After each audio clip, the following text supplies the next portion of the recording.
Welcome back, everybody, to the one and only, the Starlight broadcast. It is yet another Star Wars podcast. I mixed that up a little bit. Just keep you guys on your toes. A little sauce on it, yeah. And you know what? He's Brad. And he's Ted. Exactly. Ooh, I'm getting crazy with it today. I'm getting kind of nutty with it. Oh my goodness. We're feeling good tonight. Oh man. Guys, we're actually going to talk about Andor today.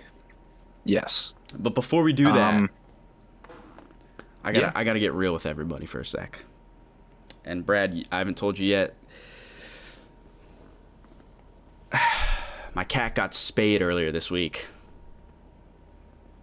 Oh, you did bring that up that it was going to happen, but you didn't tell me that it happened. Yeah.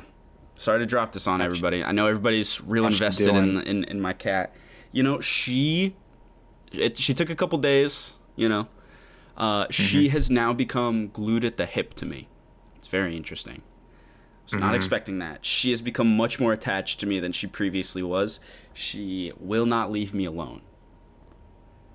Even more so. Maybe got a little freaked out by it. Maybe. I also, in those first couple days, I was doing everything for her. Like, I was picking her up. If she was trying to go up, I was moving her up. If she was trying to get down, I would put her down. Yeah.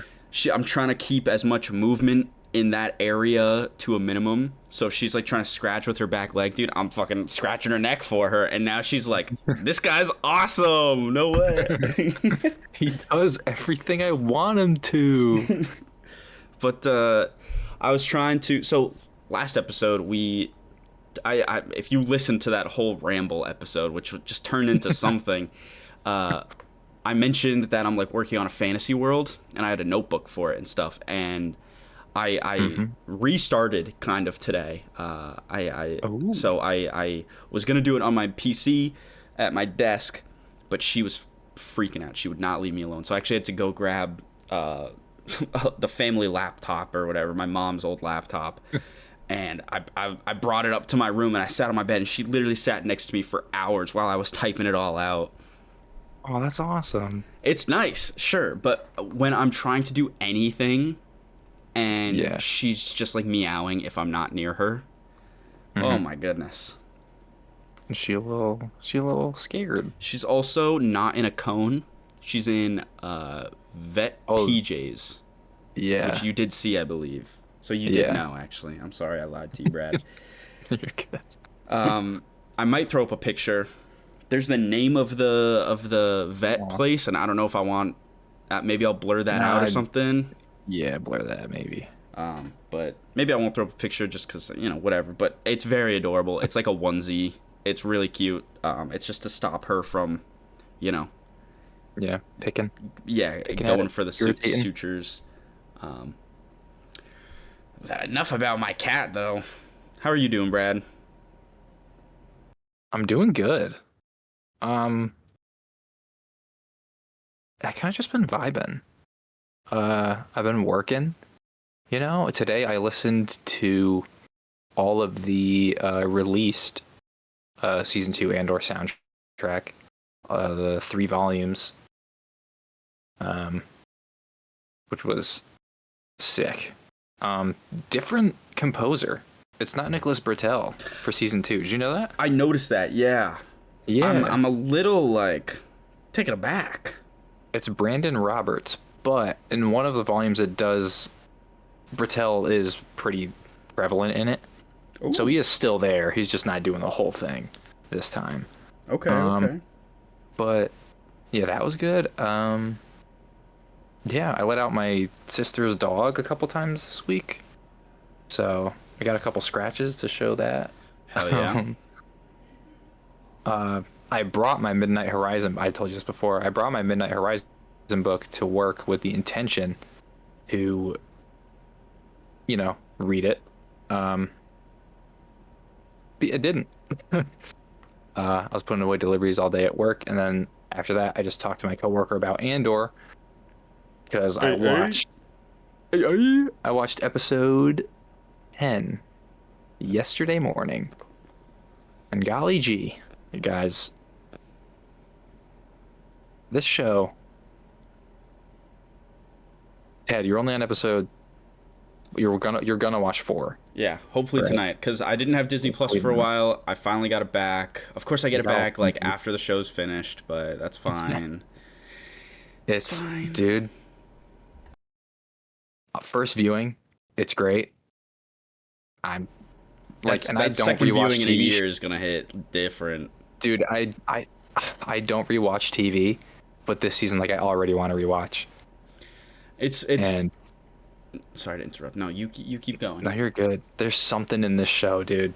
That's just, it's just got it. It's got the sauce. It's got the force. It's just got a level.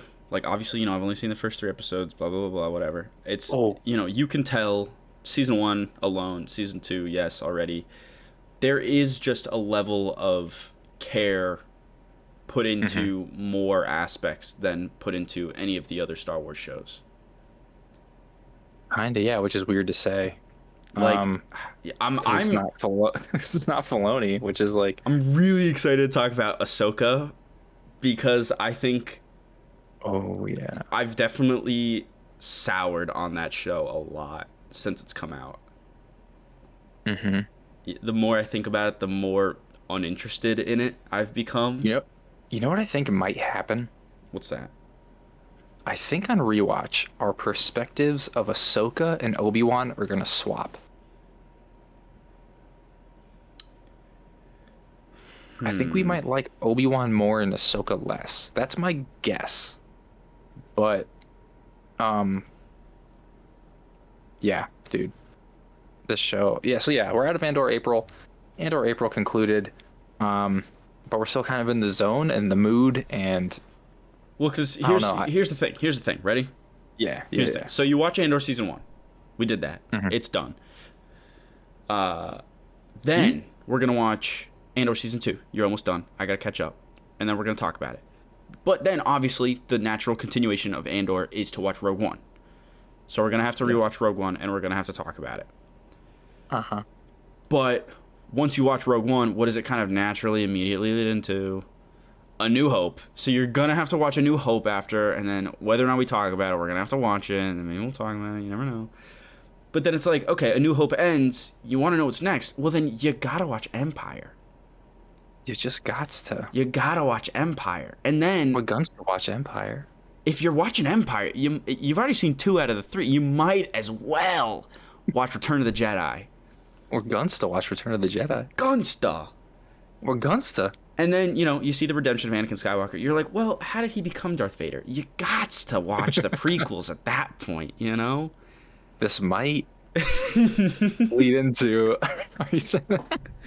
This might lead into our saga viewing series. That I feel like would be interesting. Maybe doing like 1 movie a month. I could vibe with that, Right? So we don't like overload it with like each episode immediately is the next movie. Get like a few episodes out, and then talk about the next movie, and then a few episodes, talk about the next movie, a few episodes, And those could hit 2 hours, I think. Yeah, I think on some of them. when you're talking about Obi-Wan and Ahsoka, I think we could probably Obi-Wan's 6 episodes. We could probably split that into 2 episodes, maybe. Yeah. And then 1 to 3. Ahsoka maybe as well, because that's 8 episodes, and they're kind of shorter episodes, maybe 4 episodes. It depends. Yeah. Because I gotta be honest, the only shit I really strongly remember from Ahsoka is some stuff with Hera. I remember the first. I will not forget the first scene of Ahsoka watching that. Watching the first ever scene of Ahsoka when it first came out. That, for some reason, has really strongly stuck in my head. Really? Yeah.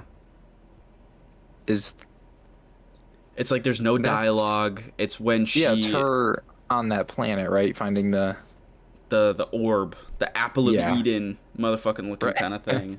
the star map or whatever. Yeah, it's an apple of Eden, dude. It looks just like it. Yeah. Any Assassin's Creed fans know what I'm talking about. Or it looks like this is such a random small comparison. No, I'm not gonna make it. You're good. Now say it.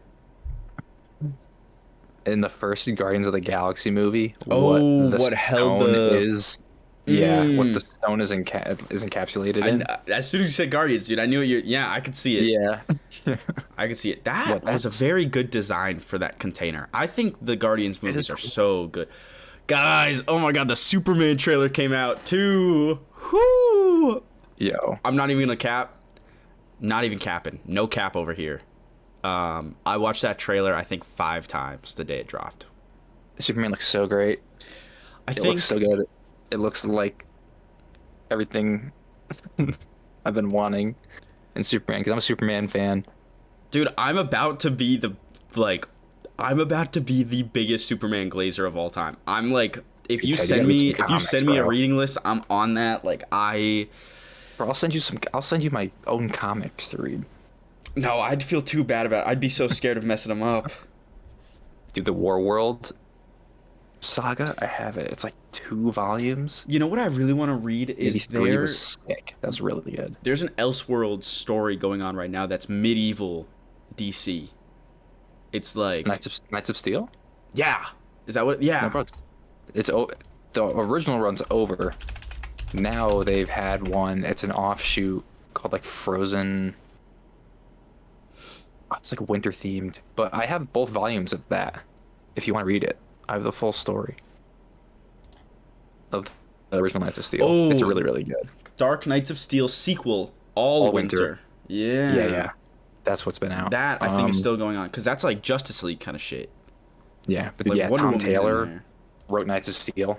Oof, That so looks good. I've seen some shit about that. That looks so. You guys know I'm a big. I think I mentioned this last time. Medieval fantasy is where my Dude, where my love lies. yeah, we're fantasy people Yeah. here. We're D&D people. Like that's what's going on, you know. Yeah. And Can't help Ted, it. I'll give them to you. It's so good. I don't want you to mail them. We'll figure something out to see each other in person. Yeah, we can sometime. figure something out. Yeah, but it's so good. Yeah, I 100% believe you. Yeah. But yeah, dude, Superman, sick. Love it. Looks awesome. He looks like Superman. It's hopeful. It's colorful. It's bright. It looks sick. I just hope it lives up to it. I think it will. But I really have James- hope. James Gunn hasn't made a bad superhero movie, so Bro, Guardians 2 Guardians 2 I would not classify as a bad movie. I think it's the weakest of the Guardians trilogy, but I still don't think it's bad. I'm gonna be. I'm gonna call someone out, not by name, but you're gonna know who I'm calling out. We've had a friend, Uh-oh. and there are other people who are complaining about this movie, and James Gunn saying James Gunn is incapable of directing a solo superhero movie, and it's got to have a team in there. I haven't texted and said this, but you're fucking wrong, dude. They're obviously supporting characters. They're not gonna be a main ensemble. It's a Superman movie. Come on. They had no lines in the trailer. Based on the trailer, it looks like they're in like maybe 2 to 3 key scenes that we keep seeing them pop up in. And Well, that from- seems to be the gist. From the teaser and from the trailer, it looks like they're there at the war that Superman stops because Yep. they're incapable of then- stopping it for whatever reason. And then the fight in the city The fight in like the football against the field, kaiju or right? something. No, I think he's fighting Ultraman. Nah, and because Mr. now- Terrific is on the ground in the football field. He was? You underestimate how many times I watched that trailer. So that might be like a whole Metropolis battle thing. If they're Yeah. fighting the kaiju, Hawkgirl's there, and then some Ultraman and the Engineer. So yeah, I don't know. Maybe there's a whole 20-minute sequence of a fight. Where, I heard a rumor. maybe. I heard a rumor that the kaiju battle is the opening scene of the movie. I feel like that would make a lot of sense. Which any fight scene just to start it out would be the greatest thing ever. fighting a kaiju, dude. Like when he goes, "Hey, Dude, that's why I think- buddy, up here, eyes up here," and he just shoots up. Ooh, Yeah. I shit you not. I when I was watching this trailer for the first time, no control over myself. I laughed and I got tingles. I got chills. Dude. I went. Like that was, I was like taken aback. I was like, oh my god, this is peak. This is, whoa. It looks awesome. It looks so good. I'm so excited for it. That and Fantastic Four July's about to be so gas. Yeah, dude, I hope there's like a period of time in the DCU where Corn Sweat won't be needed to film, and he could film like maybe like a little sequence as a Jedi, so we could fulfill that wish. Maybe. In the future. Dude, put him in. Have you seen that clip of him like reenacting, reciting like line for line the entire? Yes. Oh yeah, over the music. Yeah. Yeah. Guys, if you haven't seen this clip, it's David Cornsweet. The obviously we're talking about the new actor for Superman. Superman. He's driving in the car, listening to the Star Wars soundtrack by John Williams, reciting Final Battle. Yeah, from A New Hope, reciting line by line the scene like between Luke and Han, and like he's crazy, dude. He's so good. For Superman's a Star Wars nerd, we're winning. No, it's over. All right. We won. There's a non-zero chance he watched Andor. I'm just putting that out there. Speaking of Andor, sure. Oh, transition. Ooh. Get out of here. Also, Ted, I just want to say, yeah, I love you. Love you too, man. I'm glad we're doing this. I think this is the last episode. No, I'm just kidding. Yeah. Andor April is over, but hey, like the spirit Martha of Andor. May, oh, you know. Ooh. Maybe. Oh my. I'm trying to think of more characters. Which kind of sounds like Martha May, which just reminds me of the Jim Carrey Grinch movie. Don't think about that. I thought you were going to go Batman vs. Superman. No. Why did you say that name? I still don't understand why people get so mad at that scene. Now, because it's... It's kind of lazy writing, but I no, because it's Batman realizing that connection between them. He's just as much of a human. It's his mom as Batman. We could get into that because I agree with you. I think that's a good scene, and I don't even really like that movie too much. Like, I have thought, but Andor. Andor. Season 1 character ranking tier list. Yes, sir. Okay. So this is I did not make this myself. We got a gaggle in front of us, dude. I don't. Okay, it was made by this guy. Shout out that guy. Shout out this guy. I'm not even gonna try and pronounce that because I don't know what those accents are. And kind of looks like a Star Wars name. I won't lie, and I mean that as a compliment. That's okay, but yes. So these are all the characters we've got. This is strictly for season 1. So can we not? If we've seen a character in season 2, we can't base the ranking also off of what they do in season 2, right? Yeah, because I've seen the first arc of season 2, so you know my thoughts on some characters have changed. Dude, that makes me so sad. But I will be ranking them solely off of what we saw in season 1. All right. Brad, before we start, do we want to change any of these, or do we think leaving it as is fine? Because I think it's similar to how I do it. I guess there's a lot of tiers, but it seems like there's a lot, but I also feel like we'll kind of get every one, you know? Yeah. Well, and I feel like I'd rather have the. We'll do it if it comes down to it, and like one of the tiers only has like 1 or 2 characters. You know, maybe we'll make some final adjustments and tweak it and stuff. Yeah. Since we're doing a tier list, by the way, definitely watch this with a visual YouTube. Unless you don't care if you're driving, no problem. I'll say what tier we put it in and stuff. I listen to a lot of tier list podcasts, audio only. Okay. I was gonna say something. Oh, do we care, or do you care if we do like the closest to the word is the highest in that category, or is it just like you're in the tier, that's it? You know what I'm saying? I think are they graded within the tier? I'd say let's just get him in the tier, and then maybe we finalize from there, right? I mean, because Cassian's kind of far down, you know, for hypothetical, say like we throw like 3 people in great, and we want to throw Cass in great, but we want to put him at the top. Then we'll make some adjustments as need be. Okay. Yeah. So I take back what I said. We'll probably just adjust them as we're going. As we're going. Yeah. Okay. Should we start? Yo. Okay. So are we just gonna go in the order of the pictures? I figure why not? It gives us a good Yeah. Good basis. I gotta be honest, I don't remember his name. Is he on Ferrix? He is on Ferrix. He He charters calls. Cassian's ship, right? And is he the one that Oh, tells right. Cassian his mom's dead? I think so. I think so. He's in the shipyard, I think. I don't think he's the one in the shipyard. This guy's in the Oh, shipyard. he's not. Dude with the beard? Hang on. Okay. Either way, if that dude. Wait, no, I think it is. Okay. Yeah, this is the shipyard guy with the dogs. Okay, with the dogs.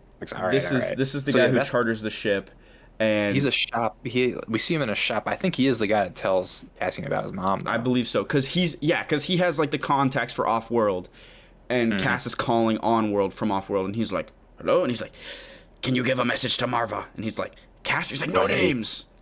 This is him Right. because he's wearing, I think, a similar outfit. Okay. I think All right.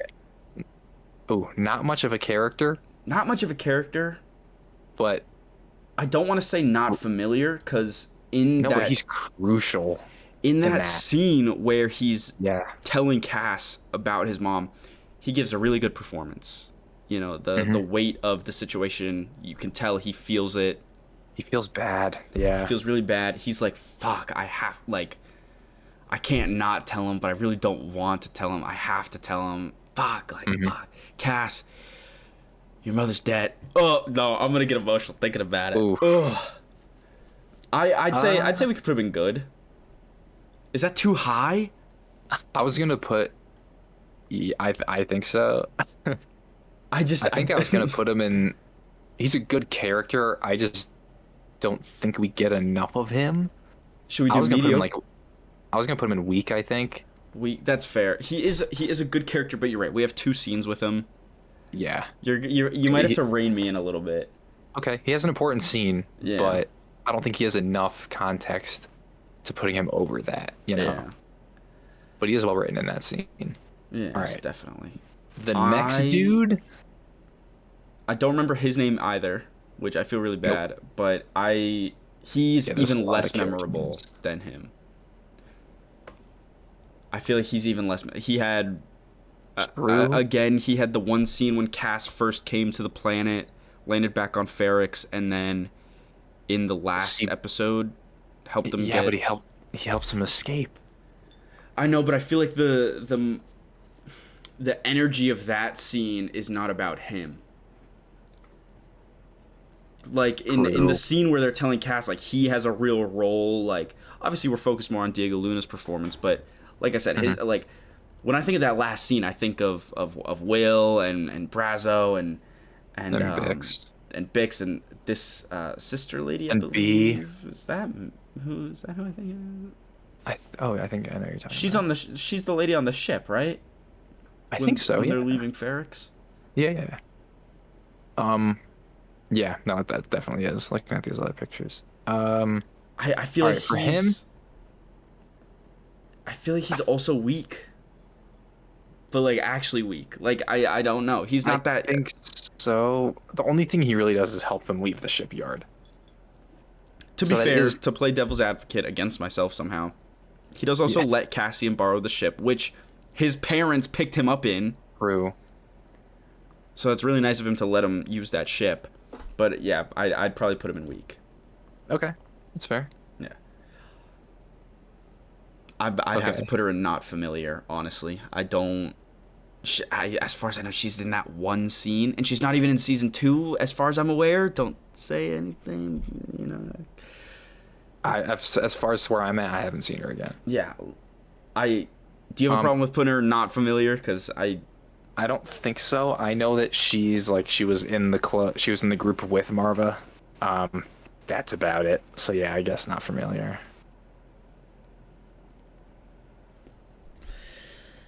Yeah. All right. Okay. This is... Will's dad. Will's I forgot dad. his name. Will's dad. Hang on, I'm gonna hit a quick Google search. Salman Pack. Salman. Pack. Wilman Pack or Pack. Yeah. Salman Sal, kind of fire. I love in Star Wars when you have kind of a Star Wars name, but then the nickname is just like a regular name. Yeah, I think he's in good. I could agree with that. He Because you start. Well, you can tell there's a lot of history. Mm-hmm. You know, with these characters, especially with the junkyard guy, the shipyard. I feel like there's just not as much weight to the characterization throughout, even how little we get. We don't get a ton with Salmon. Yeah, not a lot. But what we do get, yeah, he doesn't add the most to the series, obviously, but like I think he adds a good amount. he also is kind of crucial too, though. Yeah, Because his shop that has the materials worthy enough so that Bix can communicate to Luthen. that's true. He has the, So the tower. He's sticking his neck out to kind of keep communication within this small little rebellious stuff already going. Then we see him get tortured And I think and eventually killed. Clea is the one who approached him for that communicator, right? They say he was approached by a woman at like a separatist rally, right? Oh, I would assume. Then yeah, it's Clea. So yeah, and then he kind of becomes a catalyst for Will to go against the Empire even more. So that kind of gives his character more weight too. But even, oh my God, we see Dedra use him as a display right before Bix gets tortured. Yeah, that when she's like, leave him, I want her to see him. And then the second she walks in, she's like, get him out of here. Yeah.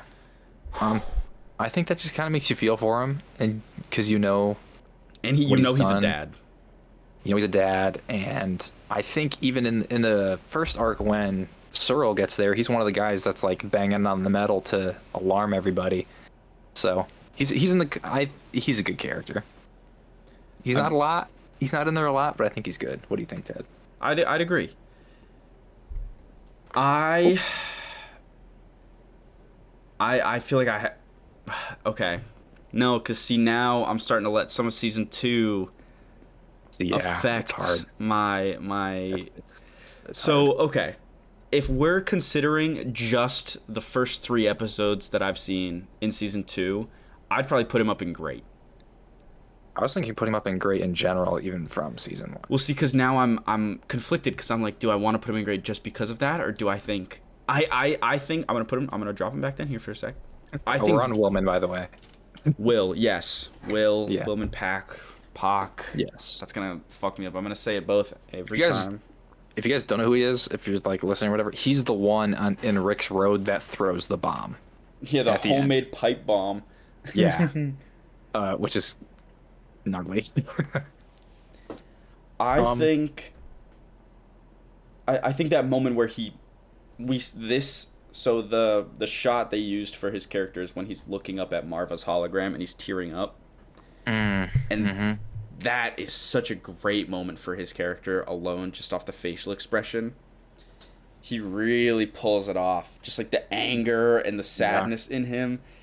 And you see him get pretty radicalized real fast. He had one, you know, obviously his dad was like killed, but immediately made a pipe bomb. No, like, oh, I hate the Empire too, guy. Immediately just made a pipe bomb. Yeah, I guess he kind of knew it was inevitable, you know. Yeah. I'm putting him up in great. I don't care. Yeah, but dude, even season 2, he just gets even better. Yeah. All right, Time Grappler. I'm not even capping, dude. I keep saying Goat. Cap. I feel like I don't really say Cap that much until now. Legendary. I'm not gonna put him up in Goat. Yes, I am. I think he is such a interesting character. He has no character, but it's like, what is his character that leads you to becoming a time grappler?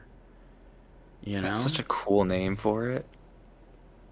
Hang on. Wait, Ted, give me 1 second. Yeah. Okay. All right, I'm back. Hello again. Oh, I'm sorry. Hello there. My dad just came home from a week-long golf trip. I haven't seen him. Damn. Yeah. Golf, man. Annual trip he's done forever. That's pretty cool. My dad actually just went Love to golfing golf. today for work. It was like a thing you could sign up For for. work? Hell yeah. Yeah. Have you ever golfed, Ted? I used to be on a golf team back in middle school, actually. Damn, for real? I was pretty shit, so I did not continue. Actually, it's really funny. We had this old guy who would smoke cigars all the time. Actually, he didn't even smoke the cigars. He just kept one in his mouth, and the second like practice was over and all the kids would go away, he would light it up. But it was in the summer, and we had like a meet or whatever you'd want to call it, a game, whatever, and he emails all the parents. He's like, "Hey, it got postponed. I'll let everybody know when it is." 2 months go by. Oh my god. And he just emails the parents. He goes, "Hey, the league got canceled." Oh my god, really? Yeah, and I was like, "Oh, okay, all right." And that was the end of my golfing career. I think I Damn, might bro. actually still have it. It was like my PGA Junior golf shirt. I might still have that somewhere. Bro, we should go to a driving range or something sometime. I'd be so down. I started golf lessons. Sorry for the side tangent, guys. You're doing it this time. This is crazy. I did. I No did do it this way. time. I started golf lessons when I was 8, and this is the only sport I've kept up with You golf like for real?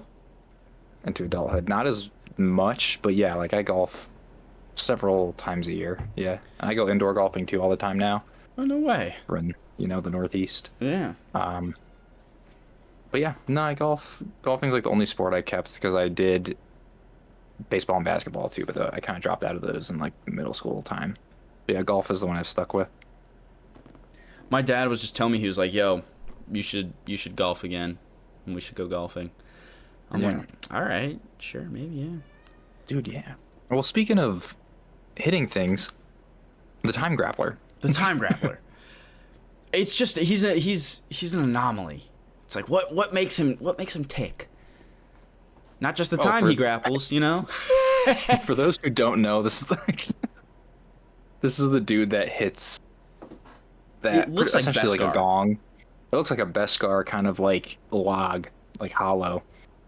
He just But like marks he's the a- hours. Yeah, he's essentially like the bells on a clock. But I feel like and putting him in GOAT is kind of like a meme, but Should we make a tier above that's just time grappler? I think we'll leave him in GOAT. It's fine. Okay. Because I think it is very, very crucial to Ferrix as a planet and a character that it's a a society human. and community kind of thing. Yeah, that it's a human doing it and it's not something automated. That this is such a hand-built and together community that it's like they don't even have a machine doing this. Like they trust someone to be up there at a time to do this. You know, Yeah.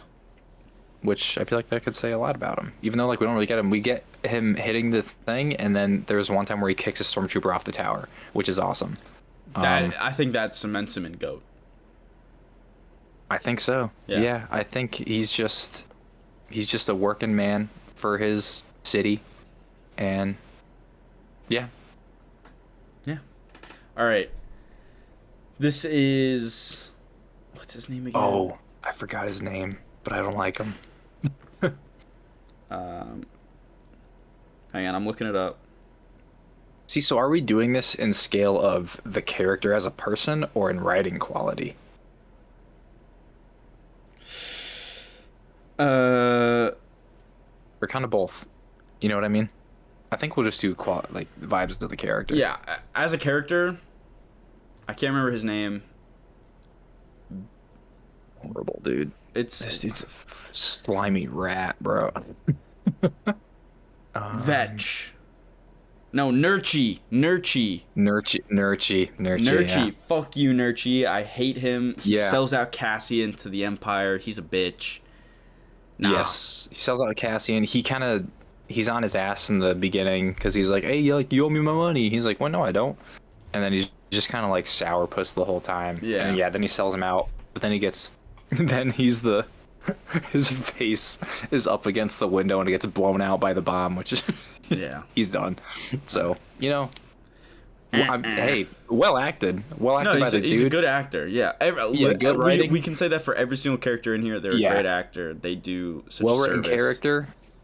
He's horrible because you just hate the way he turns on Cassian Yeah. and literally like begs for refuge inside the Imperial camp on Ferrix, which like sucks. Yeah. All right. This guy, I don't even know if he ever even like has a name. I feel like we could some of these we I can think I burn through. saw Like this that. guy, we can burn through this motherfucker. I'll put him in weak. I guess or bad, weak or bad. Which one are you thinking? Uh, I don't think he's a bad character. Honestly, I could maybe put him in mediocre because he's such a realist in the Star Wars universe. He's like, listen, he just so doesn't care about his job. well, he does, but he's just He like does, so bogged but- down in the bureaucracies of it all. He's like, listen, these guys were doing something they weren't supposed to do in a place they weren't supposed to be. Some shit went down, they died. Like, it was an accident, man. True. I'd put him in weak or mediocre. I don't think he's bad. I'll let you have the deciding. Yeah, I'll go weak. Weak, okay. Yeah. Our boys in blue. It's time for our boys in blue. Oh. Alrighty. Linus Wait, is he- Mosk. Sergeant Linus Mosk. Mosk. There we go. Jeez. My God. Okay. Sorry, everybody. No worries. No worries. We did it. We got there, guys. That was a minute or two of us trying to find the name. We're really bad at this. It's also late. Mosk, dude, I'd put him... I think he is interesting because him and Cyril are both really interesting. You can tell that they believe in a proper order and justice within society. They just both... If the circumstances were different, they would be good guys. I wholeheartedly believe that. If the circumstances were different. I could definitely see Mosk being a better rebel than Cyril. Yeah. Like, he has the spirit, you know. I would put him... I might put him in good, honestly. Like, I liked his character. See, I feel like he has just as much characterization in season 1 though as Willman. I might put him in great just because Really? he boosts Cyril so much. He is very much a driving force for Cyril's character. Yeah, which like I feel like without him it wouldn't be as much of a drive that we see from Cyril. But we see the way he gives a speech and like rallies the men. And then he leaves it to Cyril, and it just kind of falls on deaf ears, and he's just like, okay. But he's also the one that kind of directs Cyril in the wrong direction, because then he overdoes it, and then he gets, he loses the job too. And then we catch up with him later on. He's like, I feel like he does enough. I feel like he does just as much as Willman, in that sense. Especially, pretty much in the first arc is the majority of where we get him. Yeah, definitely. But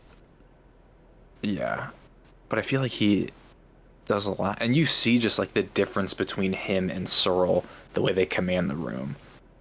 So I feel like that would be my answer. I don't know. Do you think he should go in good? What do you think?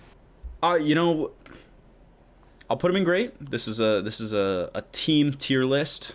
Would I personally put him in great? Maybe not, but I know where he sits in my heart. I'm okay with this being a. I could go down to good. Well, hey, if you want to put him in great, I'll put him in great. Well, because that's the thing. You know what? Let's figure out where we're gonna put Cyril, and then we'll figure it out. Oh, I know. I know where I'm putting Cyril. Oh, yeah, I think. Okay, I was trying to gauge your reaction. Okay, Mosk. Do you agree with that? I think having Mosk sit like 3 tiers below Cyril is a bit much. Having him sit 2 tiers below. I don't know. If you want to keep him in great, I'll keep him in great. I do think Cyril could go in legendary though. Okay, Cyril and Legendary I say put Mosk at the front of good then. Okay. Yeah, I can agree with that. That I can much more readily agree Yeah. with. Yeah. Cyril, Lay it out, Ted. as I just said it, in a different world, a different galaxy. Hey, hey, hey. In a different world, in a different universe, he would be a kick-ass rebel. He would be so good at fighting for what's right. I think he's got such strong, to a point, stubborn morals, where he does truly believe in a just society. He just unfortunately follows and believes in an unjust rule. But I think he's really good. I think he's a fantastic character. The evolution of his character throughout season 1 as just a complete bootlicker to justice to at the end, yes, he still is sort of for the Empire, but you see he's much more confident in himself. Like, you see when he goes to try and capture Cassian in the first arc. Fumble of the century. Like, okay, that's not true, because think about it, everything that happens in the Skywalker saga happens in that century. Fumble of the year. Yeah, you year could say, maybe. because I don't think we don't anything even know what else happens. happens 5 years before. I mean, hey, maybe the next Jedi game, because it goes, well, actually, hang on. This is, wait. No, because Jedi Fallen Order is set 5 years. No. When is Jedi Fallen Order set? What? Are you looking it up? Yeah, hang on, because I'm trying to figure out what. Survivor's closer to New Hope, right? So, okay, so Fallen Order is 14 BBY, which means Survivor, I believe, is 9 or 10 BBY. Oh, so the third one might get to 5 or 4, yeah. Survivor takes place 9 BBY. Yeah, I was right. Okay, 5 years after the first game. So if there's another 5 year, if there's another 5 years, that could be during Andor. We might get maybe we'll see more of Saw Gerrera during that second season of Andor. Yo, stay with me on this. Okay. Jyn Erso, some shit, you know what I mean? Oh, interesting. Even though I don't think no, because she was left Saw's group when she was 16. Anyways, Cyril's a great character. He's got a very strong characterization, and knowing that it's season 1, like, it definitely sets up more of his character in season 2, which I am excited to see. I think he does a really good job as like the actor Kyle Soller. Great. Like, oh my god. I think my favorite episode with Cyril is, I think it's episode 4, where it's he never says a word except for mother. Yeah. He has back. I'm not gonna lie, dude, I think him and Mon have the best facial acting, like facial expression acting in the show. Ooh, yeah. Maybe with a little bit of Dedra. Dedra definitely, but he has a few episodes of limited dialogue when he's living with his mom, and true, his facial expressions and his demeanor carries those conversations with his mom, I feel. True. I feel like Mon, I think, definitely has the most internal, most facial she definitely beats him out. She definitely beats him out. Yeah. But dude, Cyril, I remember the first time I watched the show, I don't know if I said it in the episode, dude, I wanted him to die so bad at the end because I thought he was so annoying. I mean, you kind of have to. You kind of have to, because like he is literally just like, but no, he is such a well-written character and such an interesting, just put into such an interesting path in this show with just he does something, he makes a choice, right? And it's the wrong choice. Gets out of his hands, he gets demoted. And then it's like we see this person, you know, like in the Empire, he doesn't only get demoted, he just like he goes home to his mom. Yeah. You know? Like just like kind of like a regular person. Like if they were to just, I don't know, to get fired from their job, like they'd probably just go to their parent no matter like how old they are, and they're just like, well, I just got fired and feeling kind of shitty.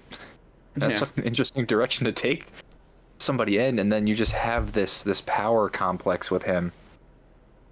And Sorrel gets expanded upon greatly in the second season. But Greatly.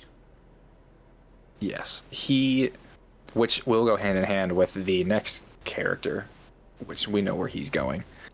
Yes, sir. Next character, by the way, is Cassian Andor. I would put him. Andor. I'd say he's mediocre. No, he's in GOAT. So, he's in GOAT. I mean, come on. He is. So now that we put Cassian there, which he obviously is the GOAT, he's a fantastic character. Thurl is doing everything to prove his mom wrong. Yeah.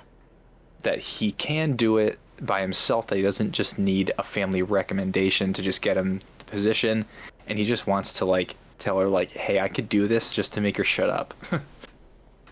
Cassian is doing it for his mom. Yeah, one's She doing it in wants to be spite, a one's rebel. doing it for, yeah. And he's doing it, he's doing it out of spite, and then Cassian's doing it out of love, where he's just thinking of her first and foremost. And so there's a great parallel going on there. Which is interesting to say the least. So, Sorrel, yes, our first character in Legendary. Cassian, dude. I just kind of said a little bit. Ted, you want to take it away on Cass? I mean, What's there to say, bro? really, like yeah, it's like it's hard to have to justify. If you've seen the show, you can understand how great of a character he is, how strong his convictions are, the arc he goes through of not believing in anything but himself to starting to find this purpose and becoming this sort of natural leader. You start to see it in the Aldani arc where shit starts to go down and he kind of takes over, honestly, where he's demanding things of people. Then you go into the Narkina arc, and it's without him there wouldn't have been any escape. Nobody would have stuck up to the system. But I just love... You there? Yeah, sorry, my cat has just jumped and fell off my desk, so that freaked me out a little bit. You just stopped unnaturally. No, sorry. Yeah, I have a towel folded set up as like a makeshift bed for her when she's on my desk, and she just jumped and clawed into it, and the towel slid, and she just fell off, and that... I'm very nervous for her stitches is all, but she's okay. Oh yeah. I mean, he's fantastic. You get Rogue One, we get this character, right? And in that he seems like a great secondary character, you know, like he's not the protagonist, but he has a lot of, you can tell there's a lot of history with him, and he's very dedicated, and you see just where this character ends up, and like, you know how much of a rebel he is. And then to take that secondary character and just give him all of this history and personality and this depth, this meat, and just meat on the bones.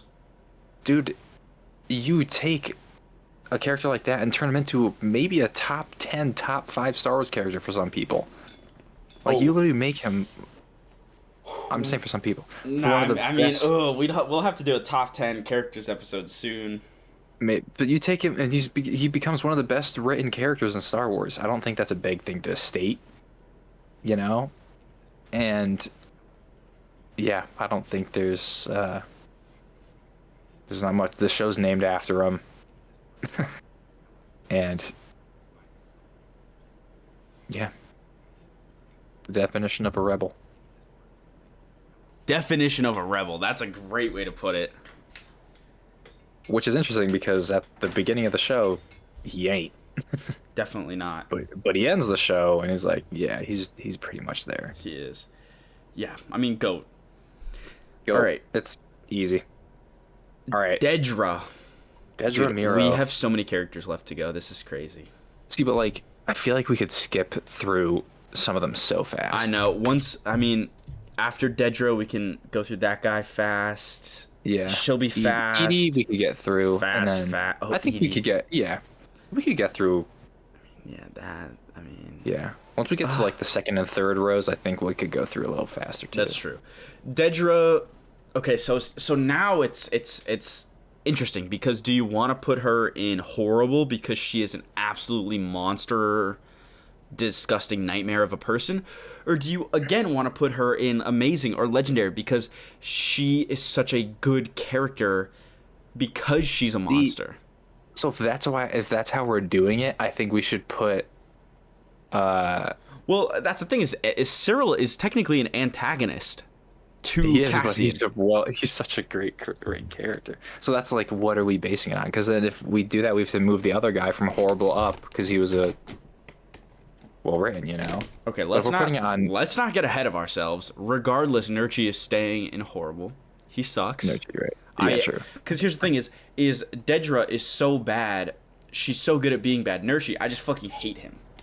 True. I think it kind of lines up with each other.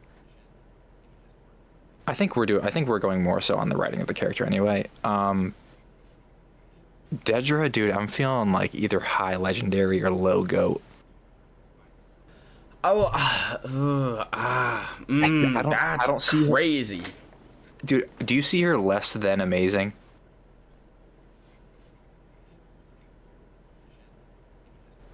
I mean, no, I don't. So I think legendary next to Searle, which, hey now. You've seen those episodes. I'll put her in legendary.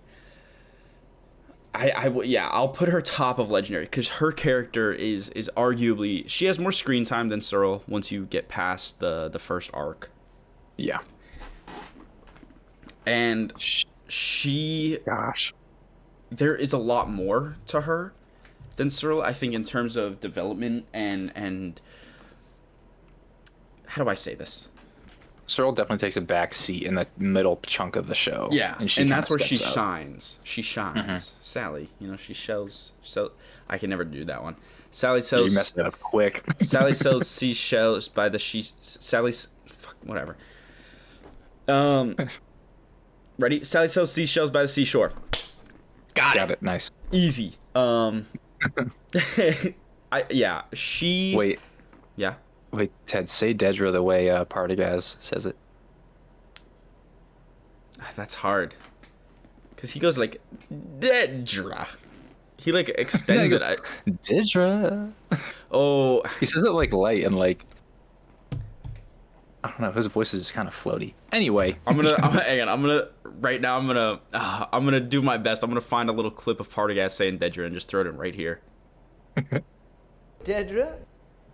He's got I hate Partagas, but he's got a great really voice. I love his voice, dude. He should do audiobooks. It's uncomfortably reassuring for what he talks about. You know what I mean? It's soft and it's disarming, I think. It is. Okay, but Dedra. Yeah. When Cyril takes a back seat, she is in the driver's seat for every single scene she's in, basically. I really love her development, especially because. Sorry to interrupt. No, you're good. Go. She comes in as sort of an underdog in the Empire, and I think it's only human nature to root for the underdog. So when you see her as this underdog, you can't help but I forget the name of the ISB officer who kind of gives her grief, and they go head to head and butt heads for a bit. Is that the dude next? Yes, I cannot remember his name, but because I remember I looked dead in the camera and I said, he's a bitch. Yeah. I looked dead into the camera and I'm like, he is a bitch. He's in less episodes. Is it Blevin. I'm saying it again. Blevin. You can't tell, but I'm looking where it counts. Blevin is a bitch. Blevin? Right. Oh, right. Yeah. Okay. So she's an underdog to Blevin. You know, they mentioned it in the show that she's new to the position. You can't help but kind of root for her against the people that want to see her fall and fail. So when she keeps succeeding, at least when I was rewatching it especially, I'm like, let's fucking go, Dedra. Oh, wait. Oh, no. Oh, fuck you, Dedra. No, this is really bad. I think you kind of do the same with Cyril, but you also know how weaselly he is and kind of how sad of a character he is. So you feel it less for him. I feel like we're like, Dedra's already there. Like she's already sitting in the circle. Like she's already there. Cyril's nowhere near there. Cyril has the ambitions to match Dedra, I think. Cyril's very much trying to overcompensate for the position he's in. One could even say Cyril has bigger ambitions than Dedra. Because Dedra just wants to Dedra catch Axis. She wants to catch Axis. She wants to catch Axis. Very true. But she also just wants to prove her worth in the ISB and rank up. Yeah. Cyril wants to eradicate what he believes is injustice and radicalism and rebellion activity in the galaxy as a whole. Dedra wants to stop that as well, but she sees it more as this will elevate me. Cyril is just trying to do it because he wants to try and do it. True, yeah. You know, I would say, you know, she's kind of more selfish. Yeah. And I think that adds to that character. Yeah, adds to her character. Yeah, legendary. Blevin, horrible. Nah, he's not as bad as Nurchi. Nurchi just, the fact that he sells him out. Which is whack to say, because like he is just a legit Imperial officer. Blevin's in bad because like Blevin, bitch, bad. They all start with B. Let's be real, that's it. All right, let's move on. Edie. I don't like Edie. I think she is such a conniving. I can't remember the term used exactly for the way she speaks to Cyril, but it's like she talks down to him. She does. She belittles him, dude. Like, yo, okay, hang on, ready? I'm gonna do a quick Andor season 2 spoiler. Whoa. Quick Andor season 2 spoiler for the first 3 episodes. You know, just skip ahead like 20 seconds. You know, when Dedra puts her in her fucking place. Yeah, dude. Oh, that made me go like, Dedra, my goat? Oh no, this is bad. She's a fascist. Oh no. But man, that was amazing. I would put Edie in mediocre. Yeah, because she's not a weak character, and I don't think she's like necessarily a bad character. Because I mean, hey, she talks down to Cyril, but she got him that job. Yeah, and she also the way you see her act towards Cyril heavily, oh my god, heavily builds on why Cyril acts the way he does. You could very easily, I feel like, make the connection between why Cyril is so hellbent and unsatisfied with his place in the galaxy because of the way she treats him. She never respected him, but I don't think it's just sad. Yeah, she's just. But she's well written. She's very well written. She's just kind of a shit parent, and not she doesn't take the blame for it. Yeah. All right, Partagaz. Okay, see, this is what we're talking about. I'm going in writing terms. I think I'm going in writing terms. Yeah, at this point, I think we're picking and choosing if we're going writing or character, because Nurchi is staying in there because of character. Blevin's there because of character. Well, everybody else is pretty much because of writing. Yeah, it's I think, and this is wholly a compliment to the actors. I think when the actor does such a good job of making me absolutely him. fucking like cannot stand this character because of how they are portrayed. Mm-hmm. That I have to rank them low. So like Blevin, I fucking hate him because the actor does such a good job of making him Yeah. an insufferable, tattletale little bitch. Blevin is a bitch. I'm gonna get that tattooed, bro. I think get it tattooed in In Arabic. Arabic, yeah, dude. That would be crazy. So what does this say? Oh, it says "Peace be with you" in Star Wars language. Don't worry about it. The people that know Arabic are like, yo, nice. Party Guys, I think, goes in great. I was gonna say, yeah. Yeah. Honestly, in terms of Like, you season said one, it. I would put him maybe above Will. Just in terms of season one. Oh, I think so. I think you said it in the episode. Sorry. Yeah, no, I do it all the time. Um, Don't apologize. You said he's so annoying because he actually listens to his employees and follows through with their plans when they're good. Yes, he is such a good boss, and it pisses me off so much. Like he Which is so actively, interesting. he actively wants to do good at his job, and that's the worst part. Is with stormtroopers, it's like, oh, they're incompetent because it's just like the army. You know, they just got enlisted. Yeah. These people didn't really want to do it. They, you know, a lot of them maybe got kidnapped. Or they did. You don't know. Or they did, but like, you know, but part of that, like, he is passionate about it. Is Yeah. he? It's Yularen who talks about disease and stuff, right? It's not Partagaz, right? I think so. No, I think so. But you can very easily be like, Partagaz wholeheartedly believes in this sort of. They are the the twisted disinfectant, version you know. of it. Yeah. Partagaz is a great character. Yeah. There's not a ton to say, but he is so good. That little scene when they're walking out of the ISB briefing room, and he says like, "Good job, watch your back." Yeah. And then just like walks up, and it's like, oh man, Yeah. dude, he is just. Dude, Party Guys is really good. He is. He's so great. He's such a good villain because he's smart and he uses his resources, and he's not like.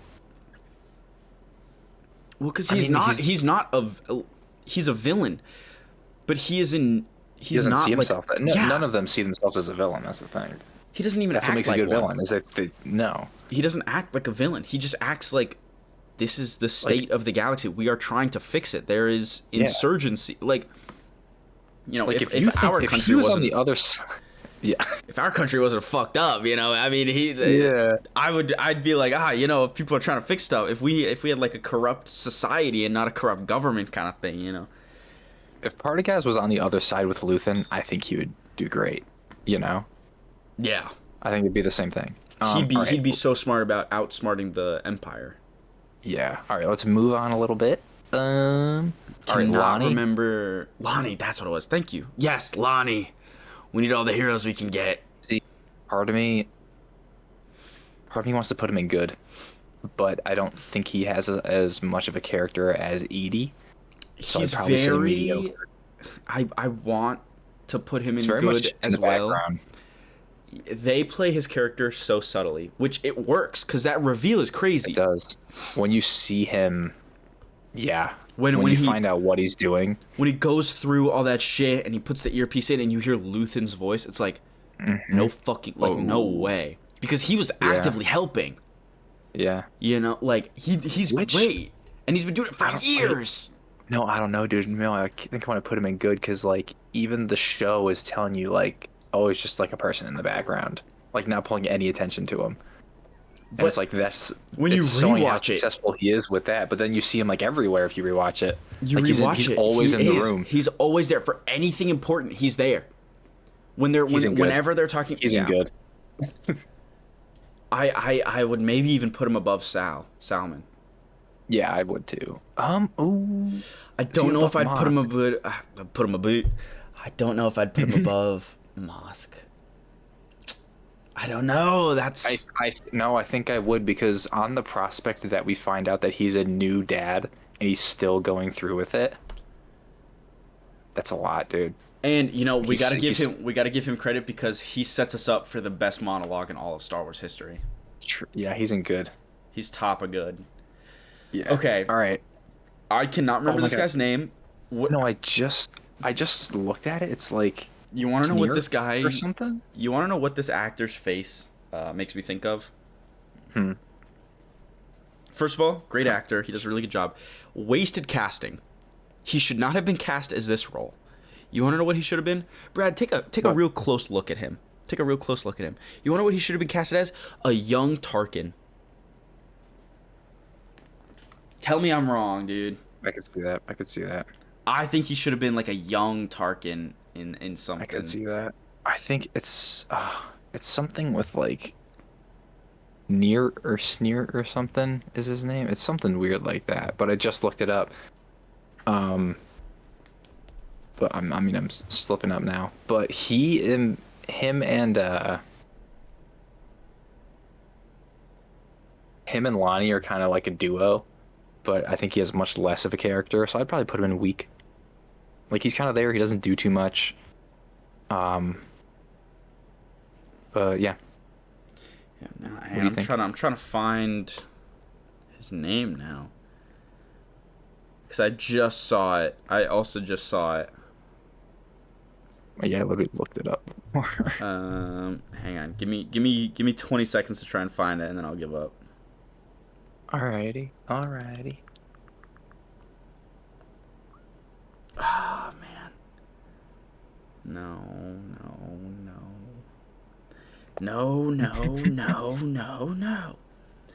That's from something, but I can't remember.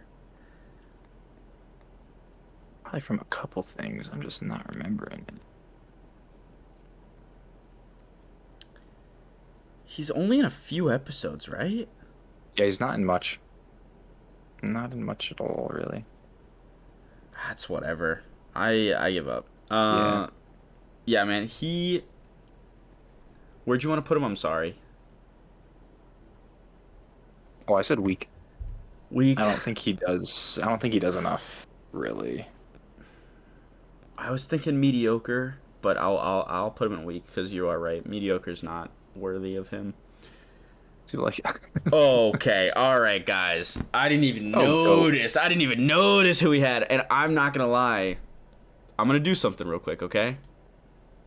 You tell me if that's a bad idea or not.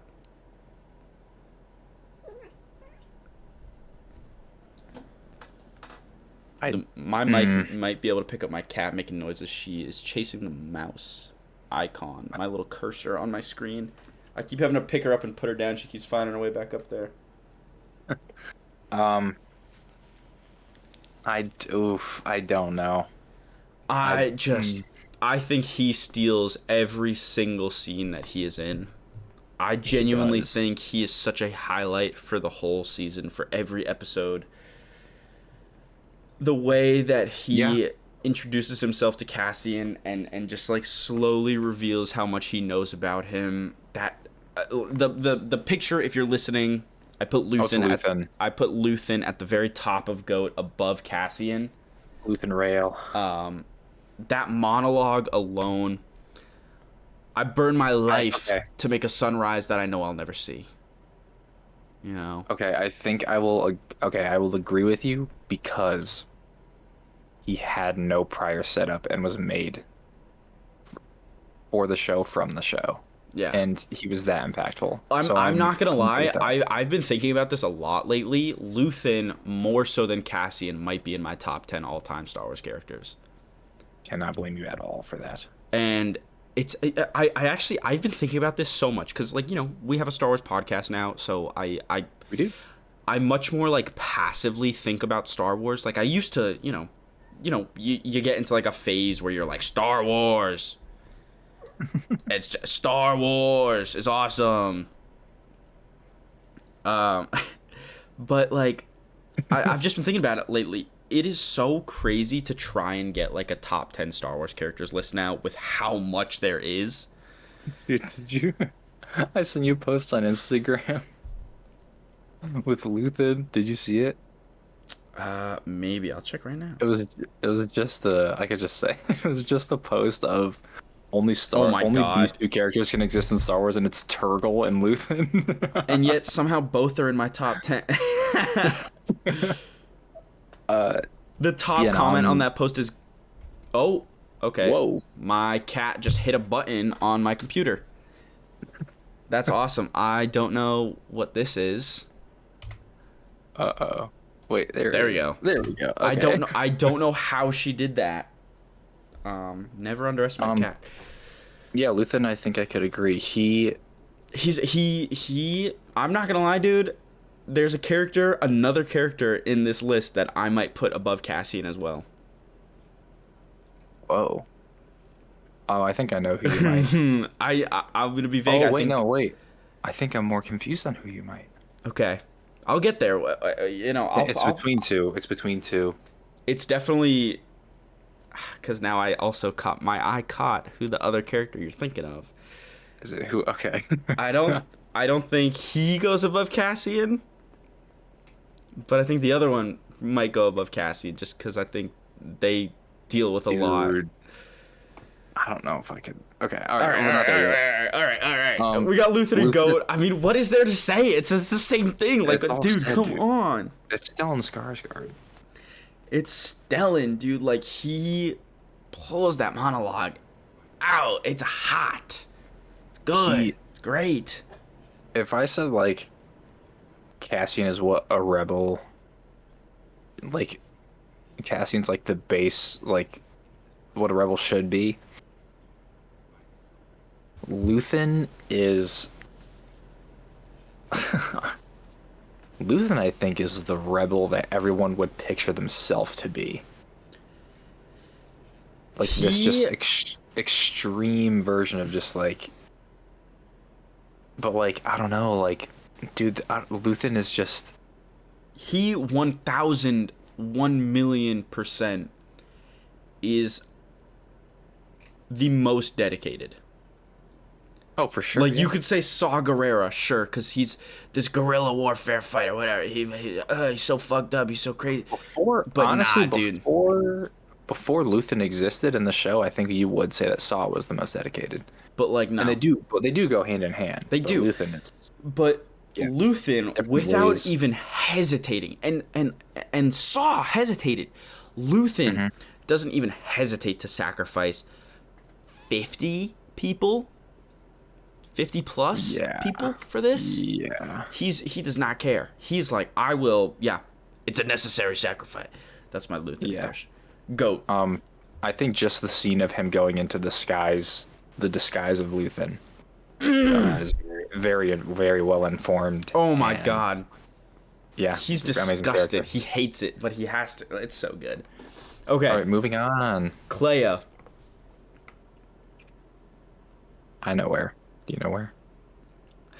I'm torn because I don't want to put too many in I'm gonna be honest, bro. I want to put her in GOAT so bad, but I feel really? I feel like we should put her in Legendary. I was thinking amazing. Really?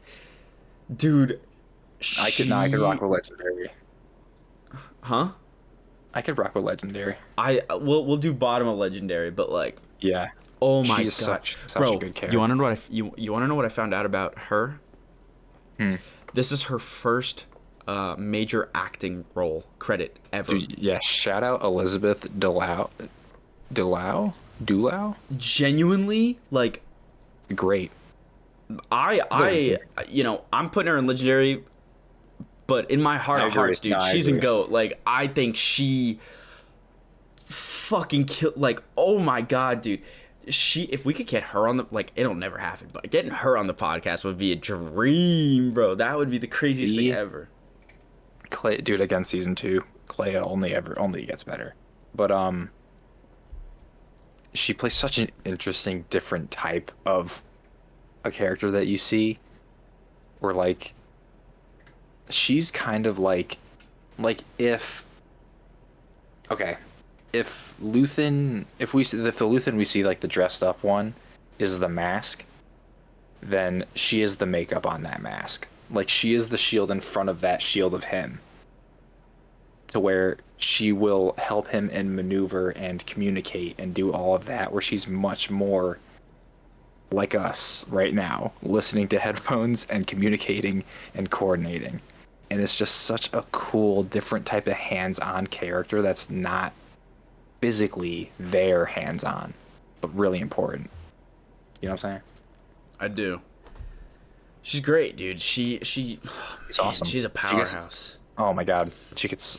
Oh my god, dude. I can't say Incredible. anything, but Yeah. dude. Okay. Okay, I will say this: Yeah. season 1, she's in Legendary. Season 2, she's in Goat. That's what I love to hear. Okay. That's what I'm saying. I Okay, who believe is this is this Mon guy? Mothma's driver, Cloris. Oh, bad. Do not like Cloris at all. I'm okay if Nurchi stays in Horrible alone, because that's really funny. That's even funnier. All right, Not much next, to say. Mon Mothma. Goat. I'm not. Easy. So she was the other one that I was saying might go above Cassian. Oh, really? Yeah, dude. It's not that I don't love. I mean, Cassian is. I put him in GOAT with no hesitation, and I'll put her below Cassian. But like, man, dude, My mom. she. Dude, I told my coworker today. I'm like, dude, she's my favorite politician. Yeah. Sorry, Bail Organa, but I love. I'm Mon sorry. Mothma. Vague season 2 spoilers. Dancing, bro. Whoo. Dude, there. Oh my god, Ted, I can't. Oh my god.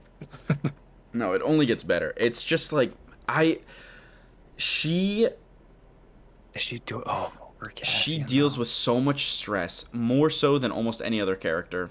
Like, just to be surrounded in the environment that she is surrounded in.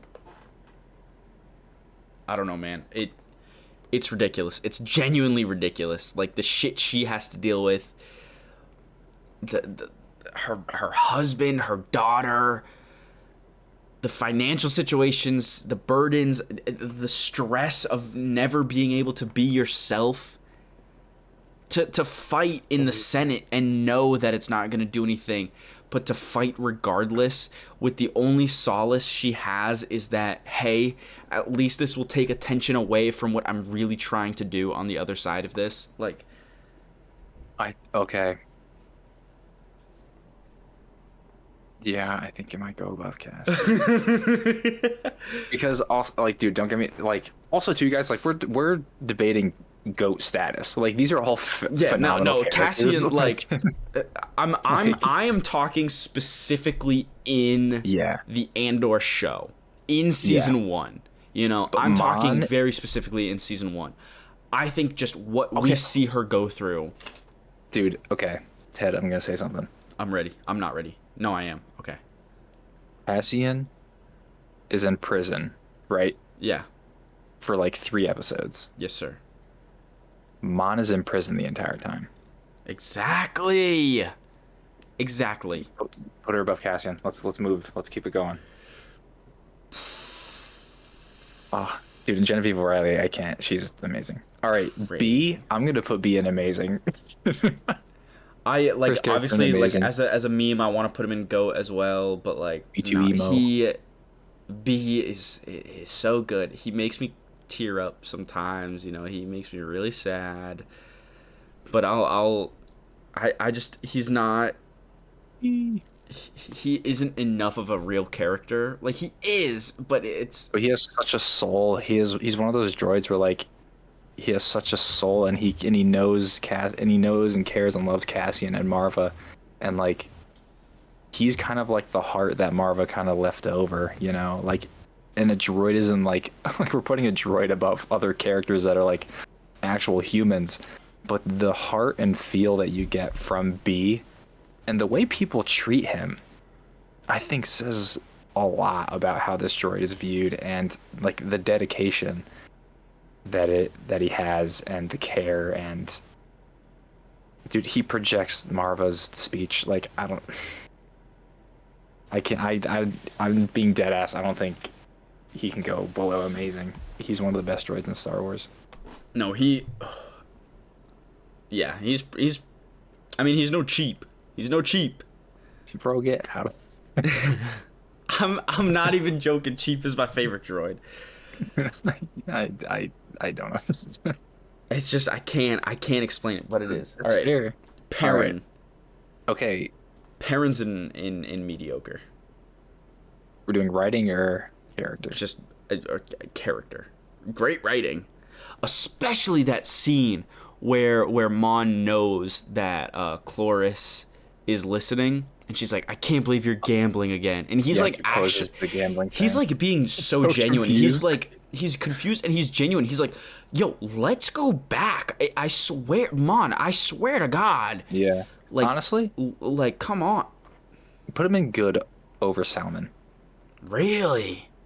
I think so. I think he does more. I think he adds more to the environment that Mon is literally like drowning in her own home because of how insufferable he can be. And they're so unhappy together. Like the first time looking at them, it was an arranged marriage. I'll do it for you. I'll do it for you. Okay, wait. Can we do below Salmon? Yeah, I'm good with that. I'm good with that. Because But I think dude, yeah. like he only adds to No, he definitely. you know. All right. Lita, I'm sorry to the actress, but Yo. I cannot stand Lita. I'm sorry. I put her in horrible. Yes, Lita is Mon's daughter. Shout out to the actress though. Great. At playing a moody teenager, but goddamn. Wait, here she is. Bront. Bronte. How'd you pronounce that? Bron. Bronte? Carmichael. Bronte. Lita. Shit. I don't think it's Bronte. I think it's Bront or Oh, she's Bronte. British. Wait, no, yeah, of course she's British. Wait, is she British in the show? I'm like, No, I don't think so. Oh, I don't know. no, Either way, no, because she acted she's like, he's a really stupid, well. He's a child. She's definitely British. Oh yeah, right? she is, right. Season 2 spoiler, guys. Yeah, She says really he's good. a child. yeah, really good actress. Character is insufferable, terrible towards Mon. Has no idea what she's going through, and I get like Mon is maybe like a absent parent right now. She doesn't know why she is and what she's doing, but there's no way to. That's not a way to treat a parent, and I don't know, the way she just sides with parents so blindlessly is kind of annoying. So yeah, I'm fine with her being there next to Nurchi. Hell yeah. I shouldn't Belle? say that. She's a child. I feel bad. Hell yeah, Nah, she's she- horrible. no. A great shout out again, great actress, really good playing her, but Yeah. she's not fun. Vel Sartha. Okay, where are you thinking? Because I have a spot, I think. I was going to put her in great. Where? Probably above Will, below Partgaz. Exact same. Bingo. Okay. I think she's a strong character. She shows a side to a rebel who very desperately like wants to do more and is not incapable of doing it, but Mon's cousin. yeah, she's Mon's cousin. Just a different side of the same coin. Like Mon's in the Senate and Vel is in the Gorged Land. I don't know. She wants to be more than I think she is when it comes to helping for the rebellion. Yeah. I think that's shown in Aldani, where she is so angry with Luthen being in charge of everything. And yeah, bringing Cassian on so early, so close to it. But she is a really good character. Yeah, and when you see her on Coruscant with Mon, it is kind of cool to see that different side of her. Yeah. Okay. All right, next. Cinta. Cinta. I'm not gonna lie, dude. I want to put Cinta at amazing. Whoa.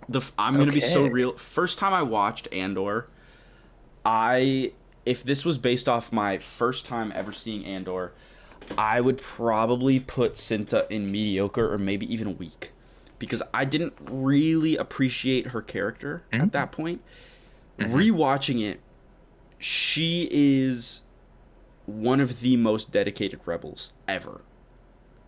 Like, she so very much so. She says it plain to Vel. She's like, the cause comes first. She does whatever is necessary. She does whatever is asked of her. No questions asked. She camps out on Ferrix for, as far as we know, months, maybe. She's a part of the same branch that Luthen is on. Like, she is dedicated. She believes in the cause. She has no questions about it. It's like, I think she's such a cool character. I'm very excited. She's the one that offers to stay back on Aldani Yeah. after it too. Like whatever's necessary. whatever's next. I would want to put her in amazing. If you want to put her lower, make your case. I'm good with amazing. Okay. Nemec. Nemec.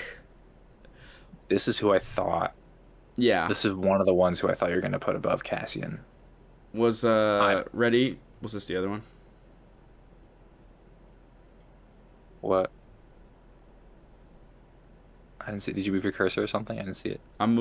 This guy right here. Oh yeah. That's who I okay. was thinking of. If you're watching, you know who I said, but I'm trying to keep it a surprise. Yeah, if you're listening, guess what? It's still a mystery. Yeah. Nemec, I could see him being in GOAT. I don't want to overflood GOAT though. You know, I Nemec, I will.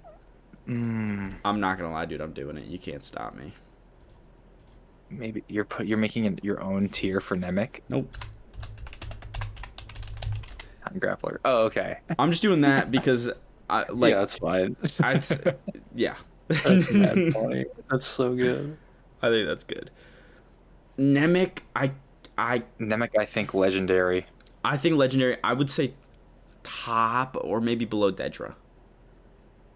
Because obviously Searle and you're right. I don't know. I just think with his limited screen time, he had one of the strongest characterizations in the show. He does a lot to push Cassian in the rebellion direction. He does a lot. You know, oppression is the mask of freedom. Mask of fear, right? Oh yeah. Sorry, I'm so sorry. No, it's okay. I'm getting his speech mixed up with his lines in the show, but you know, tyranny is brittle because it's unnatural. It requires constant effort. You know, freedom is a pure idea. Mm-hmm. That's the line. He's really good. I could put him in legendary. I mean, obviously, I'll put him in legendary. You know. I think just based on screen time, I don't think I could put him over. That's true. Any of the others. But his presence is definitely felt. Definitely. All right. This guy. Oh my God! Wait, I just had him up. So did I. He's only in 3 episodes, right? He's literally only in this. Gorn, Lieutenant Gorn, right? Gorn. Yep. I think so. I'd put him in good. I would also put him in good. Like, I'd put him maybe above Perrin. Nah, not even above Perrin. Nah. I'd probably put him bottom of good right now. He's a good character. He's helping the rebels. He's a good character. He's you know, we get that little bit of backstory for him, and it definitely sells you on why he's doing what he's doing. Right.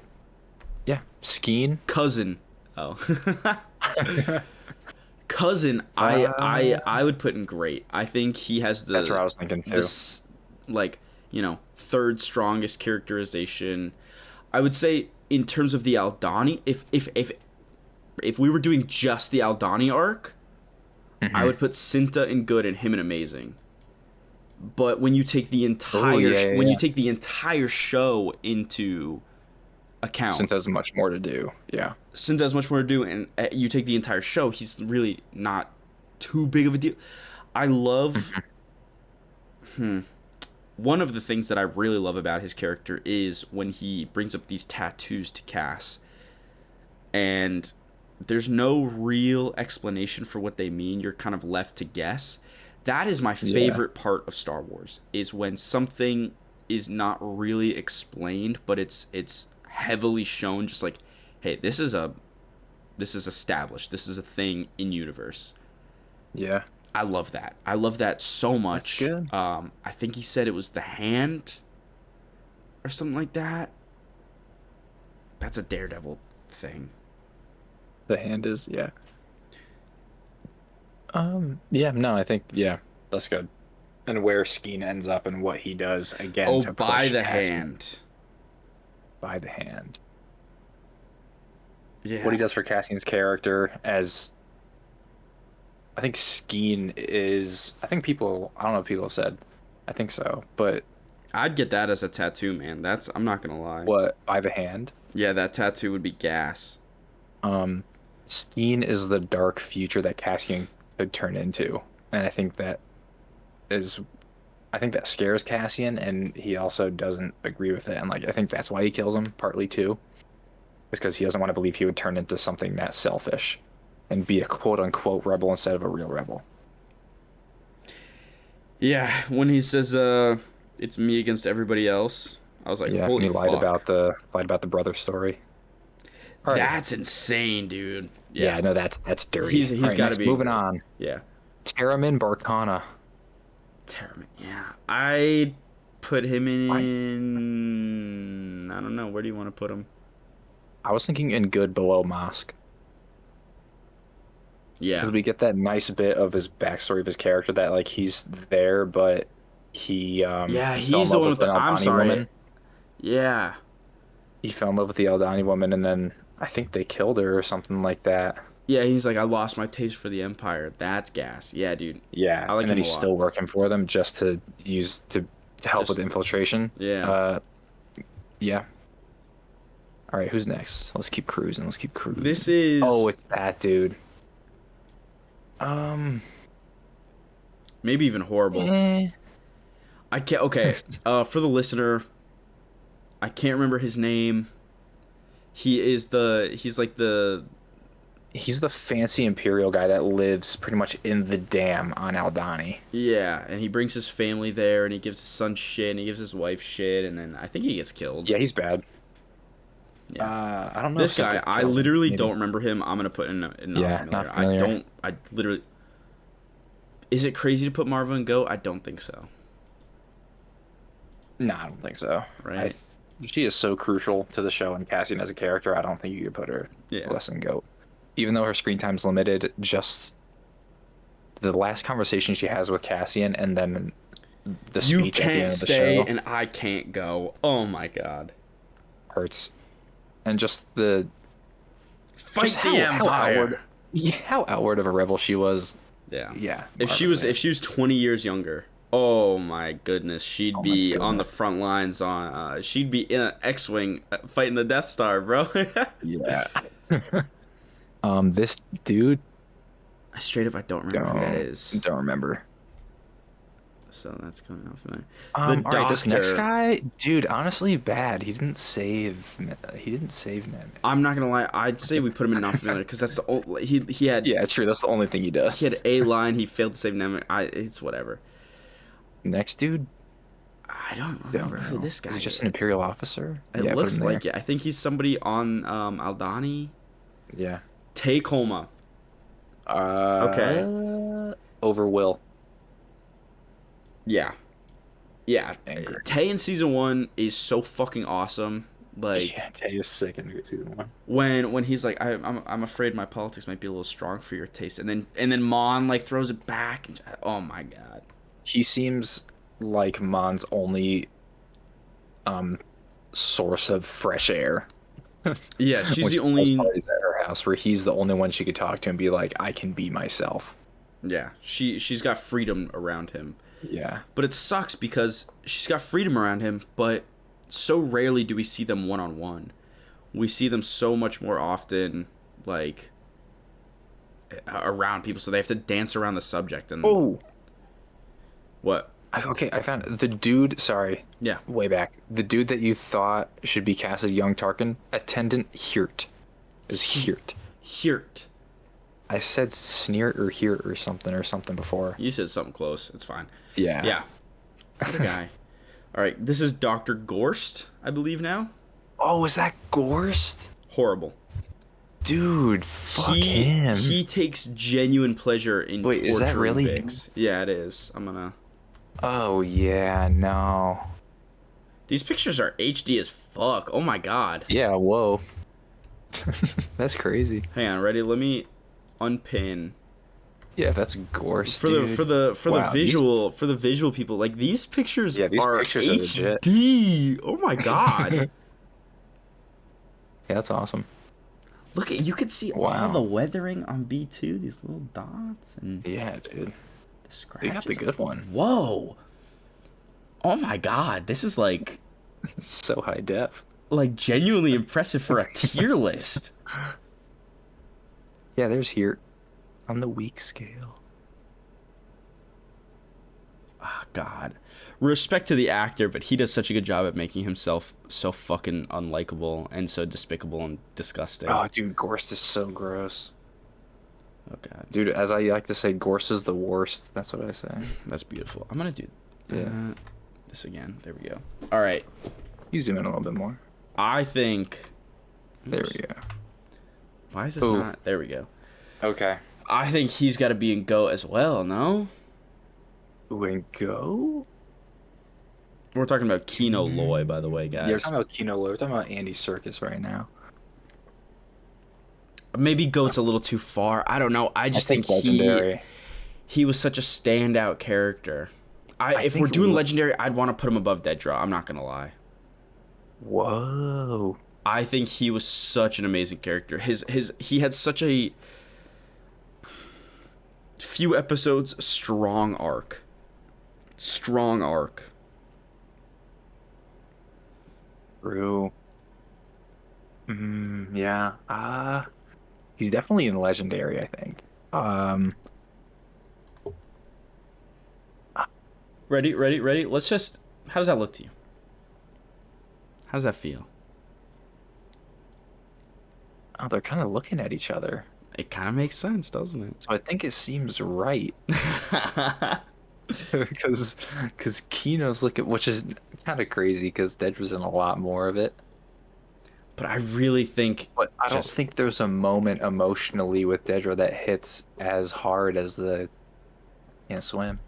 I cried when I rewatched it, dude. I teared up. Yeah. It choked me up. All right. Seeing... Let's go. I'm happy. Yeah. Okay, Melshi? Melshi... Arguably amazing? I think no less than great. I'll put him in amazing. Because he, from the get-go, is very much like, we're not getting out of here. We're fucked. And then he is...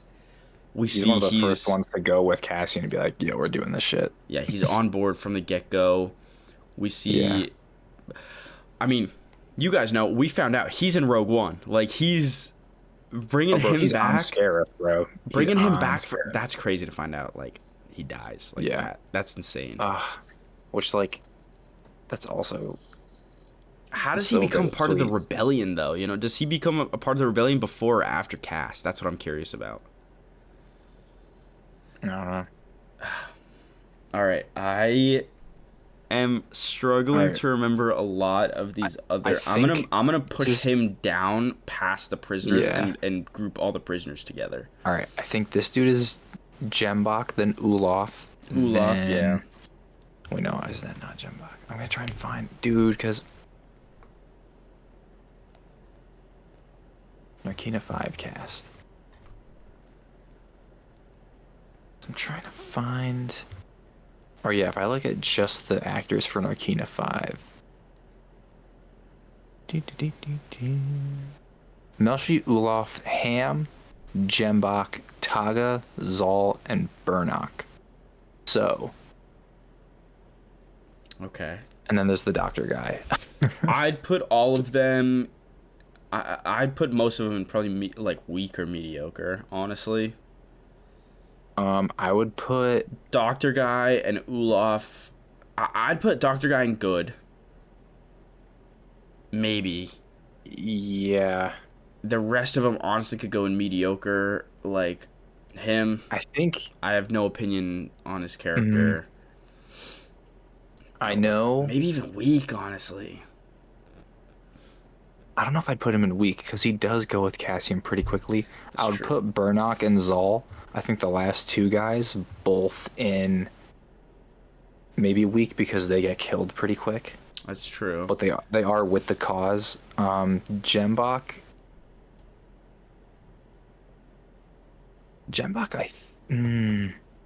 above them. Ulaf, I think mediocre because Ulaf is kind of a catalyst for a lot of things. Yeah. And he is like a good guy and is kind of sad. Aga. Do we put him in mediocre or him in weak? Put him in mediocre because he does kind of... We see a couple scenes of him kind of butting heads with Cassian a little bit, but kind of going along with shit when Cassian kind of puts it on him. So I'm cool with that spread. All right. Clem. Oh, this is hard. So here's my issue is We don't. Clem's character has a lot of weight throughout the series, but we Yeah. don't get a lot of time with him. No.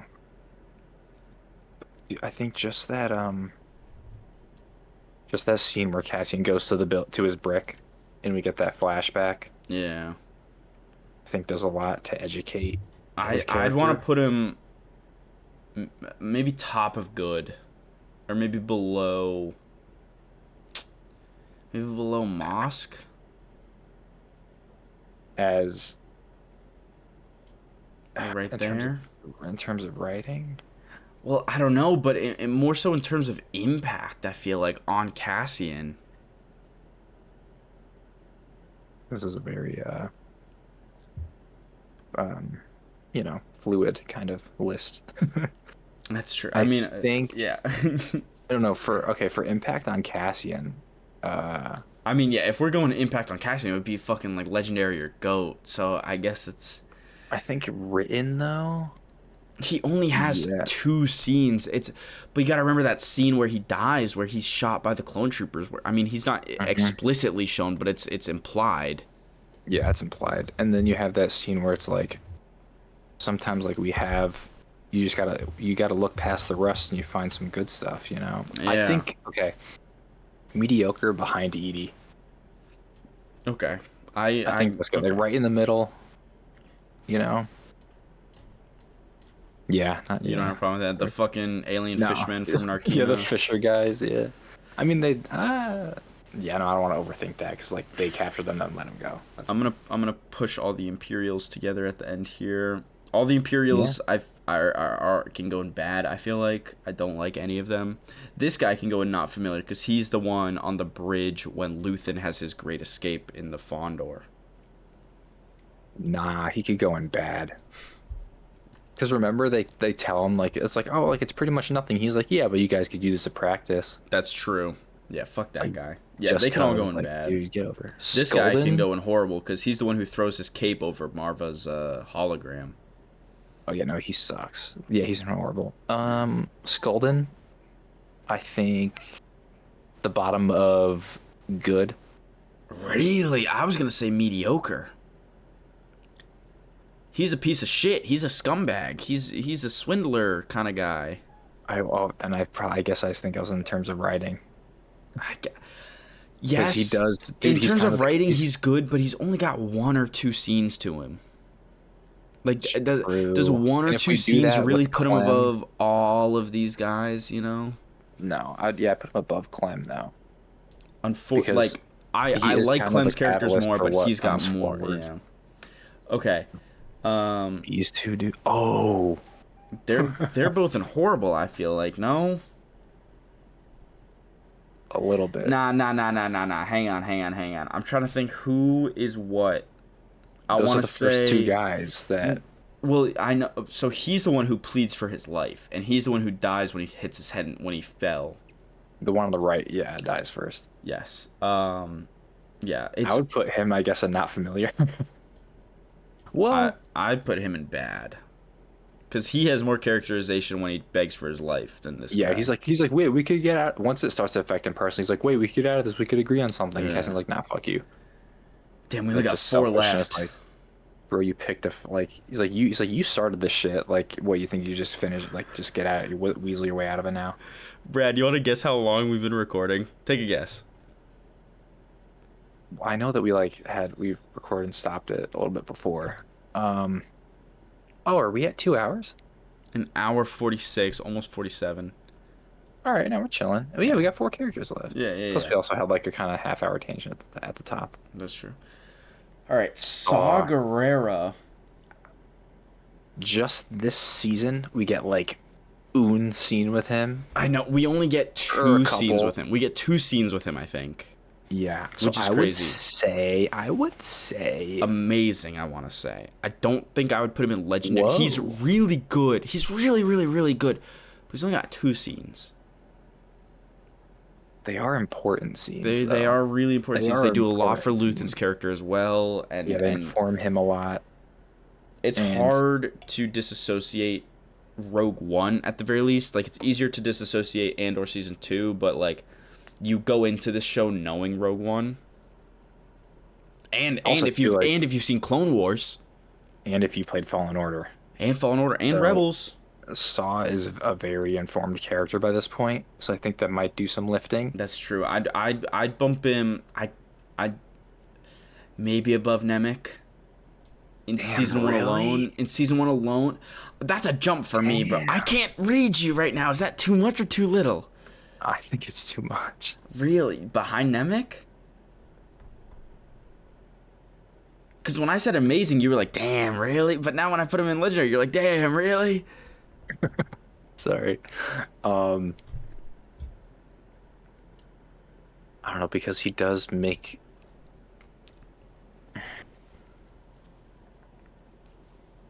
He does make it, like, he makes the choice to let that pilot die, right? Krieger. Yeah, like that trap that they were setting. Yeah. But he's like, he does it for the cause. He has to listen to Luthen. We get kind of some characterization for him to like not be as headstrong. But the only main character he interacts with is Luthen, not Cassian. I'd say bottom of legendary then, like where he is right now. Yeah, I mean, Saw like clearly as a character, yeah, as a character, probably even higher. Yeah, but I in mean, season 1 alone, probably dropped. Yeah, I think that's fine. Okay, I think that's good. I'm gonna do something real quick. I'm just gonna put these side by side because I feel like and yeah, that's true. I'm gonna do. He could go. Quick. Yeah. All right. No, are you really? Hang on. It was. He's adding another tier, everybody. And I'm gonna make it that. Make it.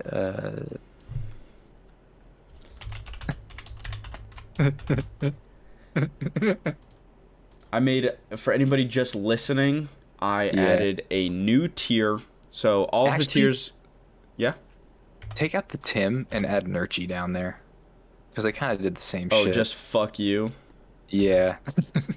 Okay. I'm putting there Tim we go. above him. So Yeah. so the tier list started just for anybody listening. The tier list started with these tiers: GOAT, legendary, amazing, great, good, mediocre, weak, bad, horrible, not familiar. I have added Time Grappler above GOAT, and I have just now added fuck you, all caps, below horrible. Specifically for Tim. It was originally called fuck you, Tim, but Brad has opened my eyes to the truth, and we have put Nurchi down there as well. Yeah, they both betray Cassian. I absolutely Tim fucking hate them. Tim is just betraying so much Cassian worse. because he was drunk and thought Cassian and Bix were flirting with each other. Crazy. Yeah. Talk about insecure. Dude, jealous much, bro? Get some therapy. You contact them? Yeah, like that's insane. Because you're upset and insecure? What? Bro, your name's just Tim with an extra M. What the get that out of here, dude. No wonder you got shot in the street, bro. We're talking about toxic masculinity, bro. He can't handle his girlfriend being friends with her ex, dude. Bro. Crazy. He can't handle a strong woman in his life. Yeah. You Speaking of strong women, hey. Speaking of strong women, one of the best female characters in Star Wars. I am real struggling not to put both of them in GOAT. Ooh, both of them? At least one has to go up there, and It's Bix. it's Bix. Okay, Bix I and think GOAT, so. and Brazo. See, but- I would put Brazo probably about here, in terms of just season 1. But dude, no. No. I think he has to go over Clea. Oh wow. Okay. I thought you were gonna push him down, but you're pushing him up. I was trying to be conservative. And be like, okay, no, just like toss him up. But okay, I'll take that. I will take that. Off the simple fact that he punches an officer with Marva's brick. Nah, I'll even go earlier in the show. The fact that Cassian says, "I was at your place last night," dude. Oh and my he God. goes, Yeah. You insulted my choice of drink. I said you weren't being a very good guest, and as your blah blah blah blah. Like, Yeah. clocking that, going with it. Oh my god, my I fucking don't. goat, dude. Yeah. I don't think he could go above Searle though, because like at a point we do see less of Brasso, but I like do like just I will be honest, just for the listener, I do want to put Brazo and goat for Andor. Like, I think he is, like I just said, he's my fucking goat. I think he's great. Him and Bix and Cass. If it were up to me, it dude. would be Luthen, Mon, Oh. Cass, Marva, Bix, Kino, and Brasso would be in goat. But that's too much for goat. It needs to be like, something. Yeah. Um. Dude, I don't know, but also like just the way that he and Bix care for Marva when she's getting worse. Yeah. Because you can And see that history of her Mhm. scolding them when they're kids, of her caring for them Yeah, when they skin their knees just and that stuff. motherly Like, bond. they're hanging out with Cass and they. To be fair though, skin their knees. Cassian's like what, 14 probably when he gets adopted, maybe. Probably, yeah, around there. Teenager So for I mean, sure. they were definitely getting up to shit, dude. When he started Yeah. making friends, they were getting up to shit. Dude, when he started talking Galactic Basic, It's shit was over. happening. Motherfucker had a smooth tongue, no doubt, dude. Because you gotta think But about, we only ever saw Cass, like, going through crazy rebellion shit, but yeah. that first episode where he's just on Ferrix, like, he's got that smooth tongue, he's talking his way out of stuff, he's Mhm. figuring shit out, like, Cass, bro. Yeah. You have Dude, this show is so good at female characters. No, it's really, really good. Like, Definitely better than the prequels. if you don't like Rey because she's a Mary Sue, She's not, I feel she's like. not, but she isn't. But watch the show. Especially, like, if you're gonna say Rey's a Mary Sue, then I don't. Yeah, no, don't agree with that. But if you just don't like bad writing and think it could have been better, sure, I could agree with that. And this show has that. It has, well, yeah, it has good writing. Good. That's great. It has goat writing. It has time grappler writing. Yes, it does. Dude, Bix though, like, so well informed.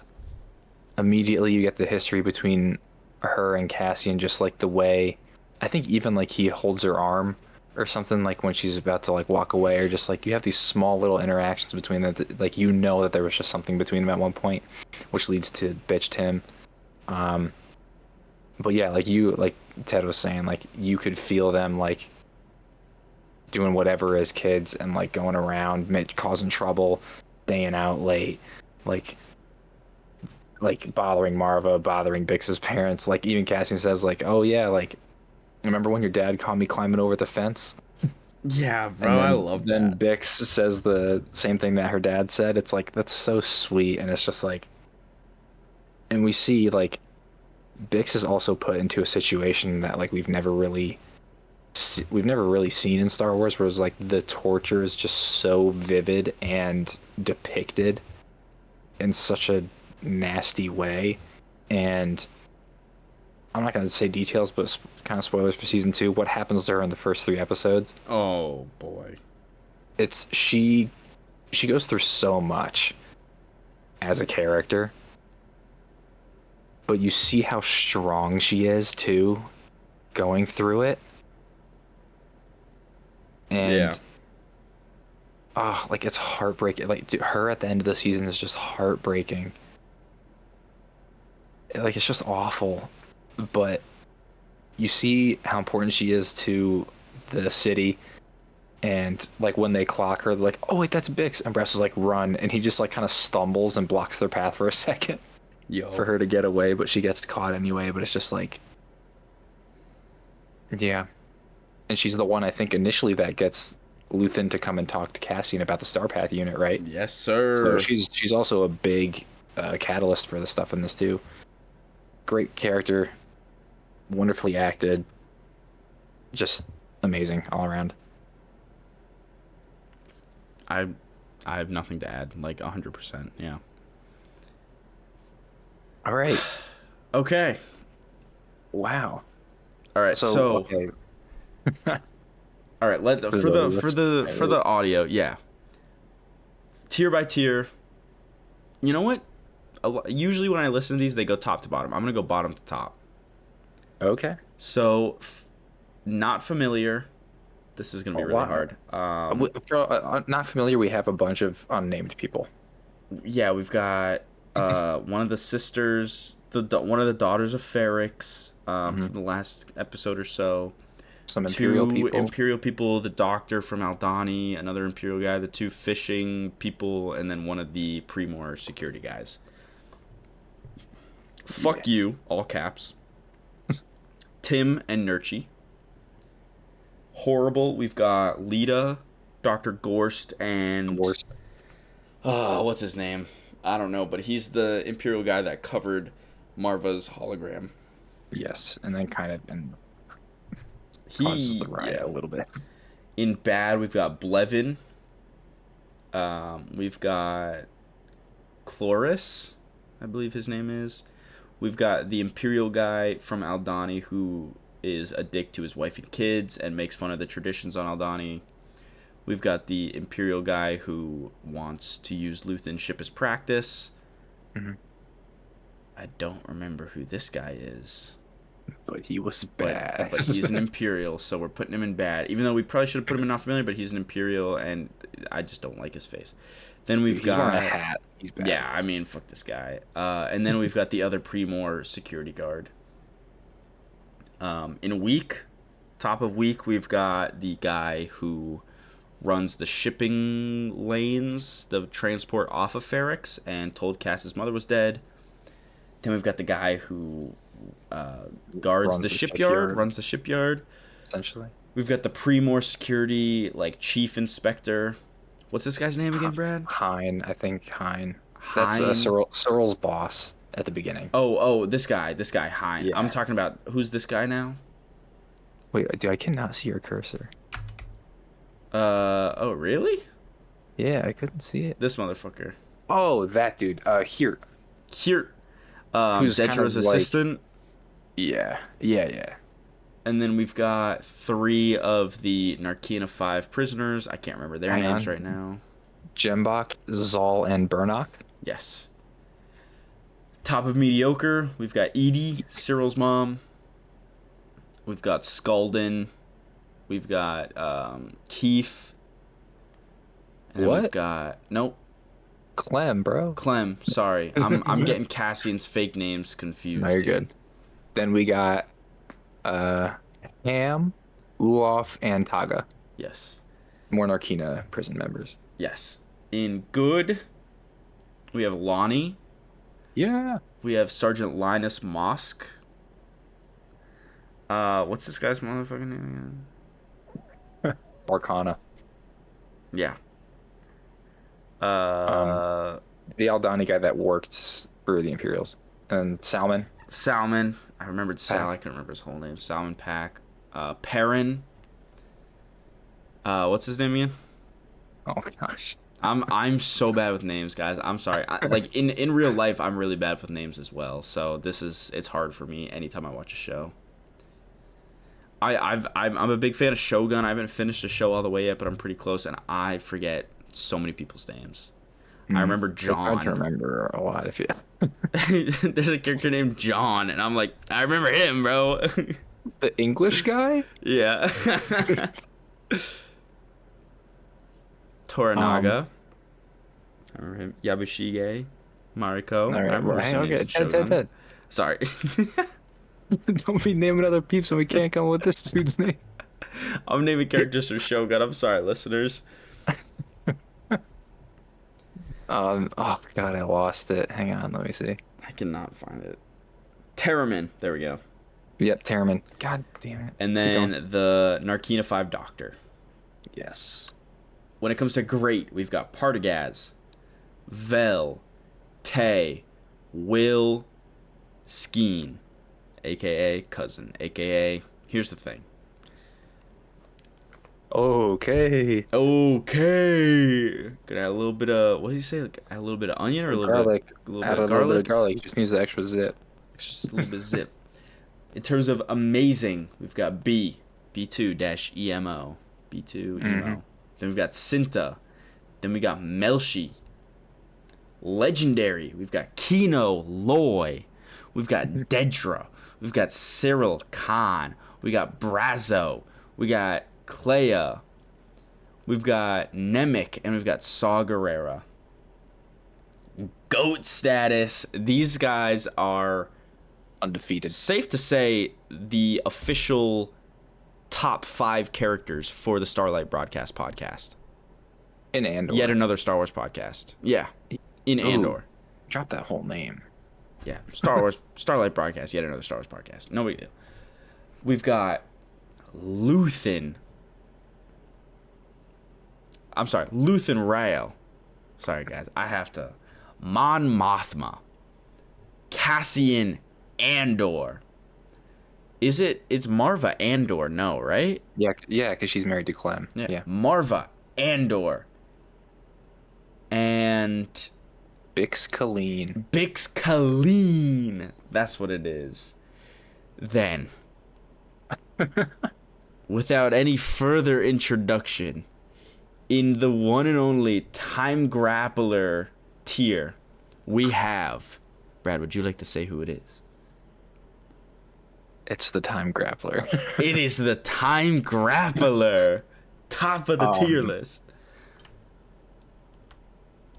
That, guys, everybody, that is the full tier list after this 2-hour recording, which seems to be our norm. We are over 2 hours now. This, I think, has turned into our longest episode.